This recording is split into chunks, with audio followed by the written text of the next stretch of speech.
In February 1960, four freshmen from North Carolina A&T University in Greensboro, North Carolina, sat down at a whites-only lunch counter at the local Woolworth's department store and ordered a cup of coffee.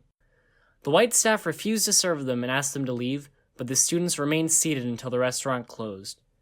In response to the Greensboro Four, students from around America gathered in Raleigh, North Carolina to recognize the significance of this new form of protest and formed the Student Nonviolent Coordinating Committee, or SNCC, under the leadership of James Foreman, Bob Moses, and Marion Barry.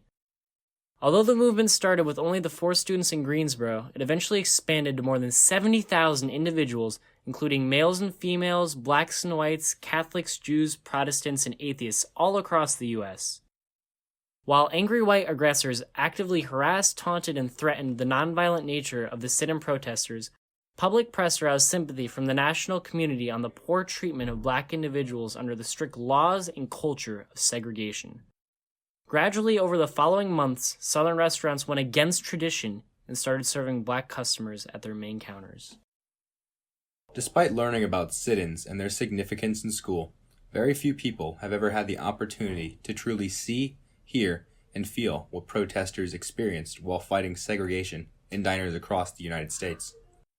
However, at the National Civil and Human Rights Museum, there is a protest-inspired exhibit that fully immerses visitors in the audio simulation of a sit-in.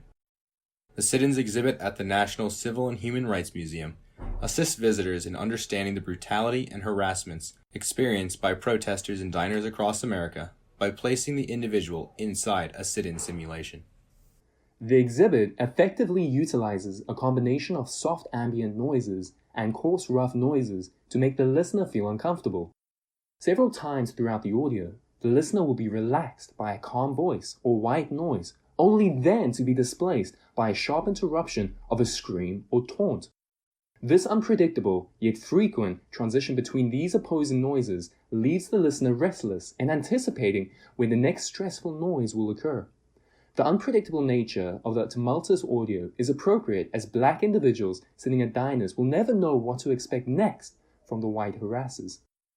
Furthermore, the audio also adopts surround sound to aid the listener in creating a mental image of the chaos unfolding around them. Varying degrees of volume within each individual ear constructs a typical diner setting as well as a bustling atmosphere. One of the most memorable experiences is the intimate encounter where the listener is at the mercy of a white male. You hear the crispness of his shoes cracking louder and at longer intervals as he approaches you from behind, followed by silence. A wholesome deep chuckle then moves from one ear to the other. Then, once again, silence reigns supreme. The listener can hear the man's breathing deepening and quickening before he terrorizes the listener by shouting, "I'm going to stab you in the neck with that fork, boy." The usage of surround sound builds a suspenseful climax of audio sounds. By the end of the experience, the tension between the listener and the white males is built to an extent where simple voices are being perceived as actual people moving and talking around you. The use of a climax is one of the most effective audio techniques to evoke an emotional response within the listener, similar to what black individuals felt during the sit-ins. In the article Museums for Medics, author Charlotte Lake addresses the importance of letting museum visitors draw conclusions on their own based on what they experience.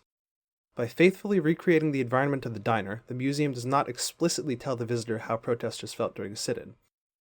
Instead, it presents the sensory details of the sit-in, and allows the visitor to more deeply understand what feelings the experience would have caused. Additionally, the emotions felt by museum visitors are compounded by the listener's inability to react, let alone defend themselves, as their eyes are closed, their hands are placed on the counter, and their back is turned towards the aggressors. In A Museum of Many Colors, author Christopher Kompedek writes about the effectiveness of the sit-in counter at the museum. He mentions that at one point the exhibit even included tissues due to the emotions it evoked. Clearly, the rhetoric the museum uses is working, generating responses far beyond what could be expected from reading a history book. Through the use of all these tactics together, the sit-in exhibit succeeds in sending its audience back to the 1960s. Immersed in the audio, you truly feel afraid for your life, and for a brief moment, you can understand how these protesters felt every day. You could see the bravery that it took to fight for their rights, no matter the danger they faced. Through the exhibit, the visitor is transformed from a learner of the movement to a witness of the movement.